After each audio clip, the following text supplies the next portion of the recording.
I've worked the closing shift at Burger King for almost a year now. Most nights are the same. A few late-night drive-through customers and a quiet dining area. But last Tuesday wasn't like the others. I was alone in the front, mopping the floor near the soda machines. All I could hear was the hum of the freezers and the occasional thunder outside. I was hoping to leave early when the doorbell jingled. I looked behind, assuming it was someone trying to sneak in last minute for a Whopper, but it wasn't the usual drunk adults. A little boy, maybe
six or seven, barefooted and completely drenched in the rain, was standing next to the entrance. He wore a torn white shirt with muddy stains. His face was down and rainwater was dripping from his disbelieved hair. I could barely see his face. "Hey, kiddo, you need something?" He didn't respond, just slowly raised his hand and pulled out a skipping rope from the back of his shirt. He took a few steps in and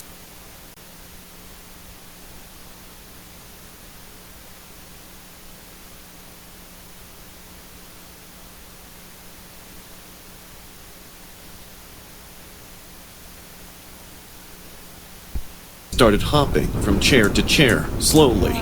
He started humming this eerie tune. I can't even describe it. Like a nursery rhyme being played backwards on a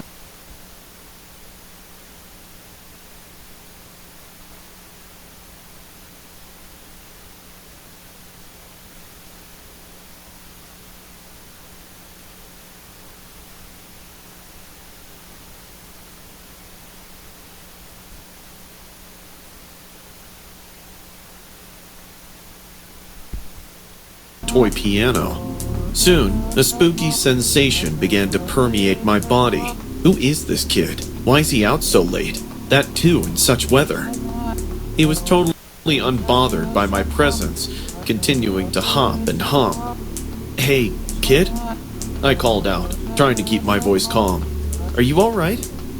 Suddenly, a bolt of lightning flashed nearby, and the electricity cut out. The restaurant sank into darkness, and the only source of light was the street lamp close by. I was shocked when I realized how come the streetlights working yet the restaurant's lost power. When I looked back, the kid was gone. I thought he must have left, so I turned on my phone's flashlight to take a quick look at the electric panel inside the storeroom. But just as I flashed the light on the floor beneath me, I saw bloody footprints leading from the corner where I last saw the kid to the kitchen. My heartbeat got rapid. How was this possible? The kid walked past me and I didn't see him. A suspicion grew in my mind as I began following the footsteps. Once I stepped into the kitchen, I saw the kid again. He was standing near the back door, watching the rain with his back facing me. "Hey, where are your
parents. Do you want me to... Why did you let me die?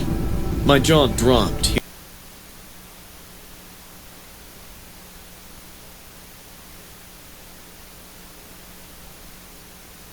Hearing his question.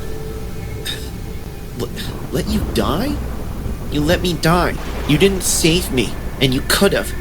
He kept talking without looking back at me, and it made no sense. I've never seen this kid in my life. I don't know why he's here and what he wants. And above it all, he's saying he's dead. I realized this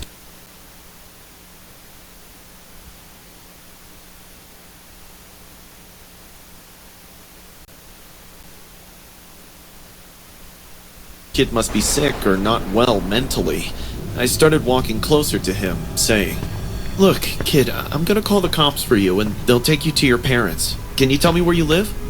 Just as I took small steps toward him, my eyes suddenly darted at the floor under his feet, and I noticed drops of blood. Blood was dripping on the floor, and it was dripping from the kid's body. Slowly, the dripping grew denser and faster.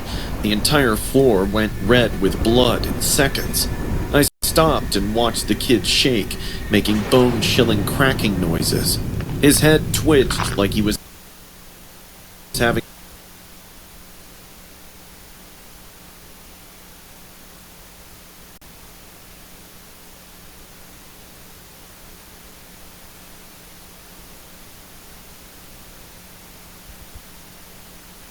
some kind of reset. Fear engulfed me, and I started backing away. Something at the back of my mind whispered into my ears that it might not be a good idea to get near him. The kid, still facing his back at me and dripping blood on the floor, said one last time, "You shouldn't have let me die." I wanted to scream back, saying I never knew him. He might have been mistaking me for someone else when he turned around. First, I noticed his face. His eyes were huge and exuding a black liquid. The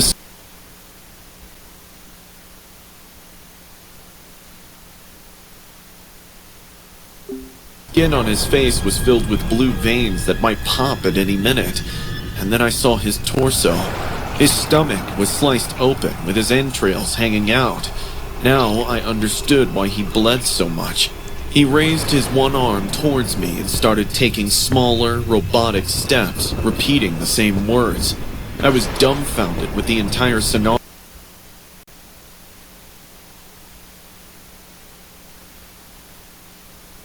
unfolding in front of my eyes. I was so stunned that I forgot to run. As the kid kept getting closer to me, his entrails started falling out. The squishy sound numbed my ears. A stench of blood, sweat, and something burning made the air unbreathable. First, his intestines fell out. Then, one by one, his internal organs. It was like witnessing a horror movie happening in real life. He broke down on the floor, yet kept crawling towards me, raising his arms like he wanted to get a hold of me anyhow. And when he was just inches away, his bloody little finger touched my feet. It was the coldest touch I've ever felt in my life. I couldn't keep my body steady anymore. I let out a blood-curdling scream and fainted. I woke up in the hospital 2 days later with nausea and a high fever. The Burger King manager came to see me. I told him everything I saw and felt. His face darkened with sorrow. He revealed a lesser-known tragedy, reassuring me what I saw could be real. He said years back a kid went missing from a birthday party at our Burger King restaurant, suspected of being kidnapped.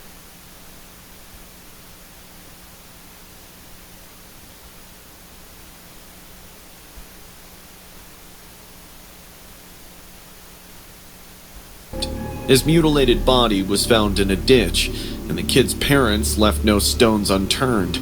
During interrogation, a cashier told the cops about a tall, lanky man following the kid, but he ignored the guy, fearing he'd offend a valuable customer. That was the moment the kid's question made sense to me. He blames us for his death, and honestly, the Burger King employee did let him die.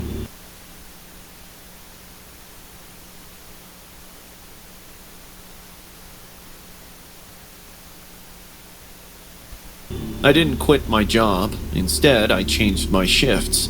Now we keep a photo of the kid in the restaurant, hoping one day someone comes forward with information about his murderer. The quiet Thursday night left me questioning every life decision that had led me to work the closing shift at a Burger King. I was 25, halfway through a degree I might never finish, and clocking in extra hours just to keep up with rent. It was nearly 10:30 p.m. The dining area was empty. Just me behind the counter, wiping things down and watching the minutes crawl by. My manager, Daryl, was in the back counting tills. Just when I thought there were no more customers, I saw a man sitting alone in the corner booth. I hadn't seen him come in. There were no cars outside, yet he was just there.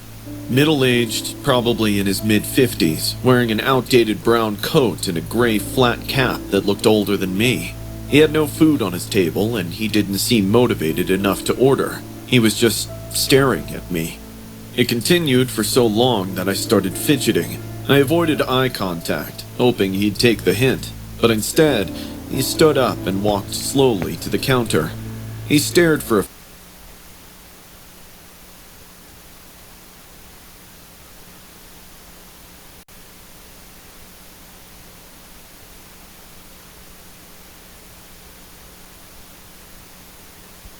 few seconds, then spoke up in this hoarse, choked-up voice. Margaret, it's really you!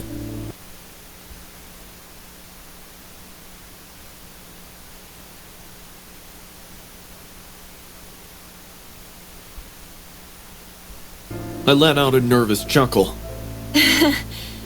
Sorry, you've got the wrong person. But he didn't flinch.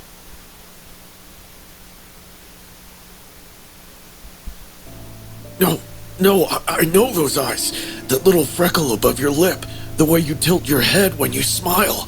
It's really you. I think you've mistaken me for someone else.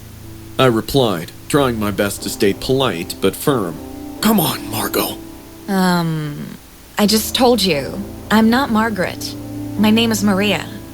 His face twitched, like he couldn't process what I'd said. Shockingly, he started crying. You always do this. You pretend not to know me, and then you say it was a prank. What enjoyment do you derive from torturing me? Look.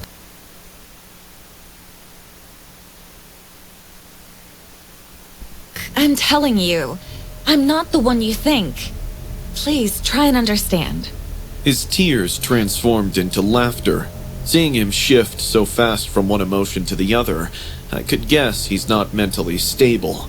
And there was something off about his laughter. It didn't arise from amusement.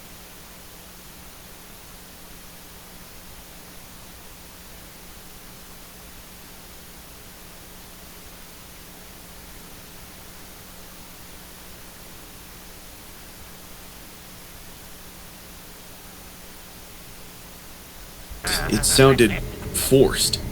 I stepped back from the counter. Sir, please. You remember the lake house? He said suddenly. You loved the way the rain sounded on the tin roof. You'd curl up in that old red blanket and fall asleep on my lap. Please don't pretend you don't know.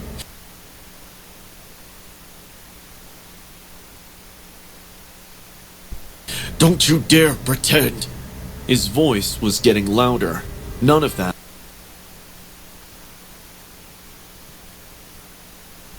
meant anything to me. I'd never been to a lake house. Sir, please. I think you need to leave. My manager's in the back. He reached for his pocket and then slapped something down on the counter. It was a photograph of a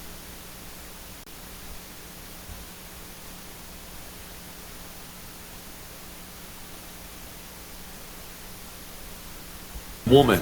She had long, dark curls, pale skin, and wide-set eyes. And she looked nothing like me.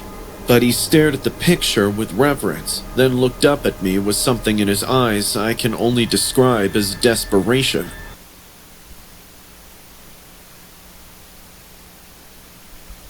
You see? He pointed at me. It's you. It's always been you. Even death couldn't stop you from coming back to me.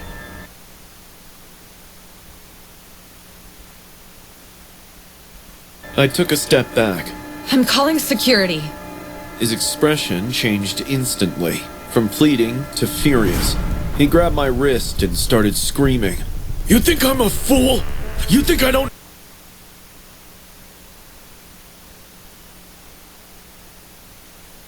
know my own wife?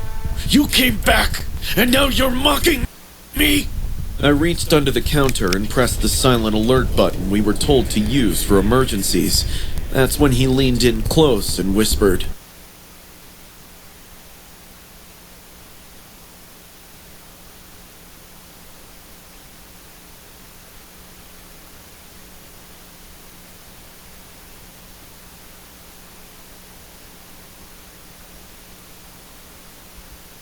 I dug you up once, Margaret. I'll do it again if I have to.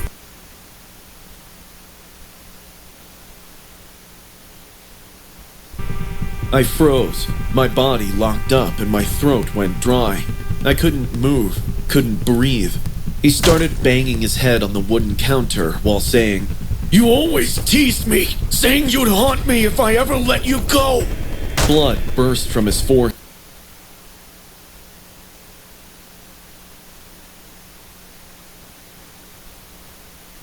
as he was hitting too hard. I couldn't believe my eyes. But I didn't, Margaret.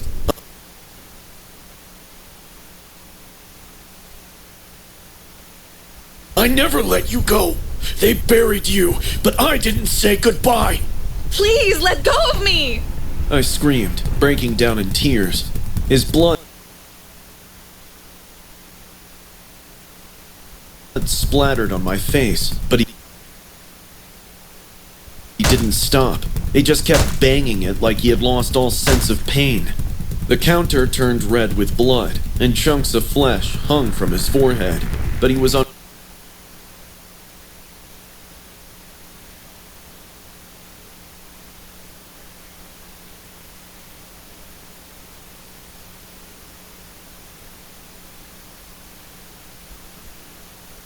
unbothered by it all. I cried as loudly as I could. I just wanted this nightmare to stop. The back office door swung open. Co-workers rushed in, hearing my scream, and suddenly the man let go of me. He sprinted out the door, saying nothing. He took the photograph with him, but left a small, weathered ring box sitting right where the photo had been. My manager, Daryl, came to me, asking what happened, but I couldn't speak. I just pointed to the box. He slowly opened it. Inside,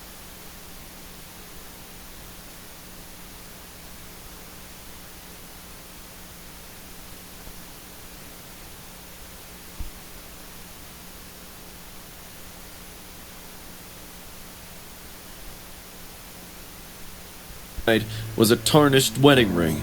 Mold covered the edges, and a foul, earthy smell drifted up from it. Tucked beneath the ring was a folded piece of paper. It read, "Come home, Margaret. I've kept everything just as you left it." The cops were called. They dusted the box and took the note. They checked the CCTV footage and saw everything